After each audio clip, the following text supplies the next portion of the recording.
A local nonprofit is giving entrepreneurs with disabilities the tools for success. Our Valencia Jones introduces us to one extraordinary woman overcoming obstacles in ways she never could have imagined. I'm blinded by ambition, so I never see obstacles. Spoken word artist Jasmine Duffey is blind and, in fact, does not see any obstacles in her future. Before I lost my sight, I was a basketball player, actually the #2 basketball player in the nation.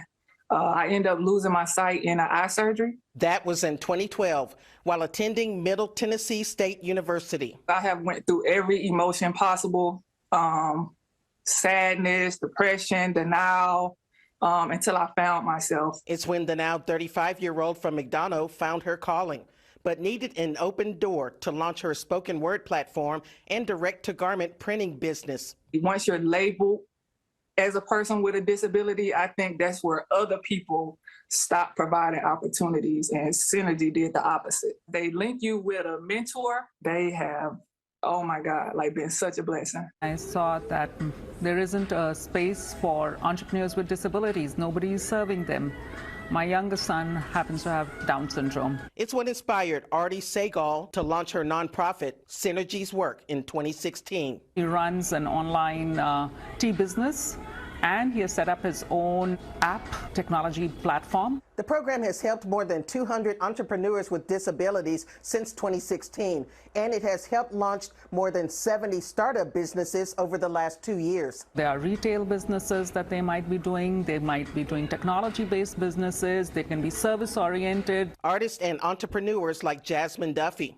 Even the Bible tells us to walk by faith and not by sight. So this sightless life that I'm living was designed by Christ. And one with a clear vision for future success. I have my booth, my computer, just everything I need as an engineer. Synergies Work will host its first Eddie Award ceremony on Thursday, recognizing top entrepreneurs with disabilities. You'll find more details at cw69news.com. Valencia Jones, Atlanta Now News. I want you right now to just take a deep breath, because the next voice you're about to hear is, she's not just going to share her story, she's going to bare her soul in the most powerful way. Her name is Jasmine Duffey. She's a spoken word artist, a music engineer, just decades of experience with creating, producing, and mastering music. And I have told her this to her face, and I'm going to tell her, she's so smooth. Like, she exudes cool when she walks in the room. I want to be her when I grow up. So please give a big round of applause for spoken word artist Jasmine Duffey.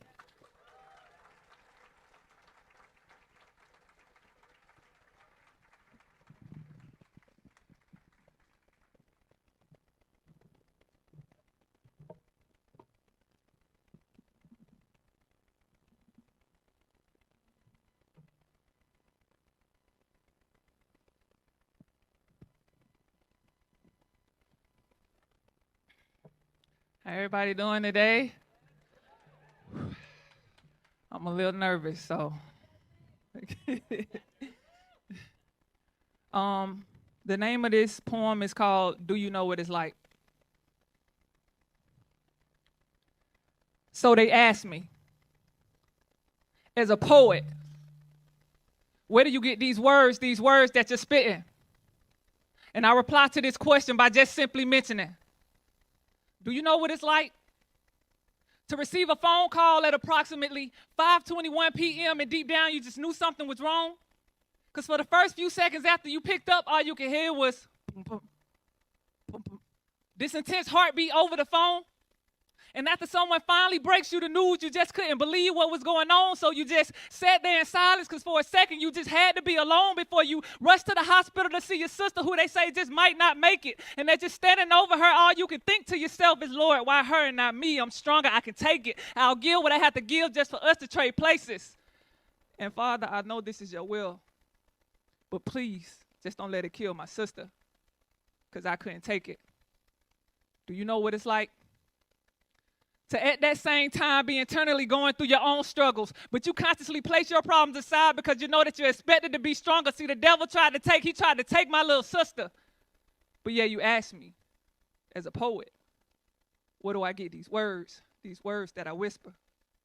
So again, let me ask you, do you know what it's like to lose both of your parents exactly 4 months and 3 days apart? Your father died while simply trying to live, and your mother died from a broken heart. And because you're so much like your father, everybody's expecting you to play the part, but the stresses from not being able to fill his shoes is weighing heavy on your heart. Do you know what it's like to go blind at the hands of a doctor? I put my faith in him. He took my sight and refused to see me after. Now here I am, forced to live a sightless life while he goes on to be a doctor. And for that reason, I would drop his name, but I refuse to let a coward take me out of my character. Do you know what it's like to quickly be forced to have to trust again? Only this time, instead of your eyes, they say you got to have open heart surgery because your aorta too big. Can you imagine the type of trauma that went on in my head as I'm being wheeled to the operating room? All I can think is there's no blindness when it comes to my heart. So Lord, please don't let them do what the last doctor did. Do you know what it's like for your surgery to be more than the success? Shout out to Dr. William Morris Brown at Piedmont. I swear he's one of the best. But in the process of you celebrating, you get a call from your sis telling you your 8-year-old nephew just passed from cancer, and for a second that broke everything I had just gotten fixed in my chest. So right now this pen and this mic is the only thing that's taming my stress, but yet y'all ask me as a poet, where do I get these words that I spit? But I'm sure some of you know what it's like to lose majority of your friends during these things that you were going through. And just like you would there for them during that time of need, all you wanted was for someone to be there for you. But they made it seem as if this request was so hard for them to do, so you're forced to make the decision to keep them close or cut them loose. So the final option that you choose is to chuck the deuce, because instead of helping me through my problems, you're causing my issues to be induced. So how can you carry the title in my life of a friend that is true when not one time when I was in need could I depend on you? Do you know what it's like to constantly have to prove yourself to the world because all they see is your disability? When the truth is, I ain't out here asking for no handouts. All I'm asking for is an opportunity. Crazy how they use their sight to dim my visions without even getting to know me.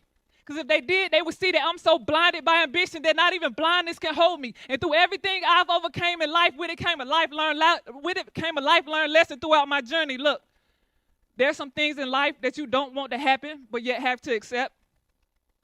Some things that are going to be tempting to the eye, but yet you still must reject. Some things you're going to be forced to learn, yet you really don't want to know. And some people you feel you can't live without, but yet have to let go. 35 years and this the realest poem I ever wrote. 35 years and this the illest rhyme I ever quote. It took me 35 years for me to open my mouth and allow the silence to be broke. But yet they asked me as a poet, where do I get those words that I just spoke? So my final answer to your question as a poet, where do I get these words that I'm spitting?